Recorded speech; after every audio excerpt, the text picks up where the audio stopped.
क्या आप जानते हैं आपके मोबाइल के ब्लूटूथ में भी छुपी हैं कमाल की सेटिंग जो आपने ना तो की हुई होंगी और ना ही आप इनके बारे में जानते होंगे। लेकिन अगर आप जानना चाहते हैं तो आइए मेरे साथ बढ़ते हैं आज के वीडियो की तरफ। बिस्मिल्लाहिर्रहमानिर्रहीम, अस्सलाम वालेकुम, दिस इज सारा हैदर एंड यू वाचिंग सारा टेक्नोलॉजी। जी तो गाइज मोस्टली आमतौर पर हम लोग जो है मोबाइल के ब्लूटूथ को सिर्फ इसलिए यूज़ करते हैं कि एक मोबाइल से दूसरे मोबाइल में फ़ाइल ट्रांसफ़र करते हैं, वो भी बहुत कम, अब तो जो है व्हाट्सएप के थ्रू ही की जाती हैं, या इसके अलावा हम इसको किसी वूफर के साथ अटैच कर लेते हैं। लेकिन आप जानते हैं इसको वूफर के साथ अटैच करने के लिए भी काफ़ी सेटिंग्स होती हैं जो कि बहुत मतलब कमाल की सेटिंग है, आपके लिए जानना बहुत ज़रूरी है, इसीलिए हम आपके लिए लेकर आए हैं। तो उसके लिए हमें भी चलना होगा आज के वीडियो की तरफ। चलते हैं मोबाइल स्क्रीन पे।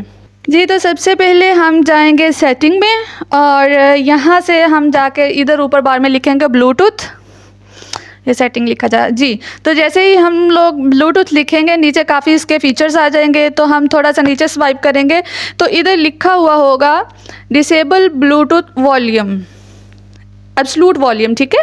इस पर क्लिक करेंगे, नीचे एंड पे आ जाएगा डिसेबल एब्सलूट वॉल्यूम। जब हम इसको ओके कर देंगे, ऑन कर देंगे, तो इसका फ़ायदा क्या होगा? इसका फ़ायदा ये है कि आपका मोबाइल का जो वॉल्यूम है जो आपने वूफर के साथ अटैच किया है वो इसका वॉल्यूम बहुत ज़्यादा हो जाएगा पहले की निस्बत।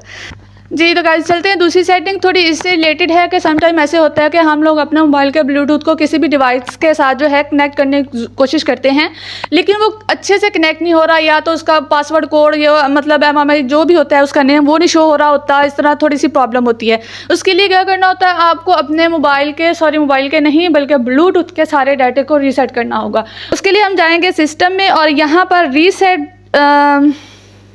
उसके लिए हम जाएंगे सिस्टम में, ठीक है, और यहाँ पर फंक्शन होगा रीसेट ऑप्शन, और यहाँ पर सबसे पहले है reset wifi mobile and Bluetooth. इसको हम रीसेट कर देंगे, इस सेटिंग को नीचे से रीसेट सेटिंग कर देंगे। इससे क्या होगा, आपके मोबाइल में जितना भी ब्लूटूथ का जो भी डाटा होगा वो सारा का सारा रीसेट हो जाएगा और अब आपका मोबाइल जो है ईजीली आपके मोबाइल का ब्लूटूथ कहीं पर भी जो है किसी भी डिवाइस के साथ ईजीली कनेक्ट हो जाएगा। आई होप आप ब्लूटूथ की सेटिंग के बारे में पहले से नहीं जानते थे, अगर जानते थे नहीं जानते थे जो भी है आपकी राय कमेंट करके ज़रूर बताइएगा। और आई होप कि आपको मेरा वीडियो बहुत अच्छा लगा होगा। लाइक कमेंट शेयर करना ना भूलिएगा। अल्लाह हाफिज़।